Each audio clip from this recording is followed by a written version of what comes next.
Friends, basic English speaking 60 days course day 2 मध्ये आपले स्वागत आहे. आपण नेहमी म्हणत असतो, मी गप्पा मारत आहे, मी प्रार्थना करत आहे, मी नाश्ता करत आहे. अशा प्रकारे आपण सध्या काय करत आहोत हे इतरांना सांगत असतो. ते आज आपण इंग्लिश मधून कसे सांगायचे हे शिकणार आहोत. So let's start. यासाठी आपण एक एक्झाम्पल समजून घेऊया. मी विश्रांती घेत आहे. हे इंग्लिश मधून कशी येईल? I am resting. सुरुवातीला आपण घेतलेले आहे एम, त्यानंतर आयएनजी लागलेले क्रियापद घेतलेले आहे रेस्टिंग.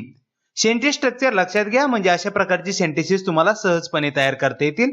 सुरुवातीला घ्यायचं आहे एम, त्यानंतर आयएनजी लागलेले क्रियापद घ्यायचं आहे, त्यानंतर वाक्याचा उर्वरित भाग. या सेंटेन्स स्ट्रक्चरचा वापर करून दररोज वापरात येणाऱ्या सेंटेन्सेसची प्रॅक्टिस करूया. इंग्लिश बोलण्यासाठी सराव अत्यंत महत्वाचा असतो. त्यासाठी इंग्लिश सेंटेन्स आम्ही 2 वेळेस म्हणणार आहोत. दुसऱ्या वेळेस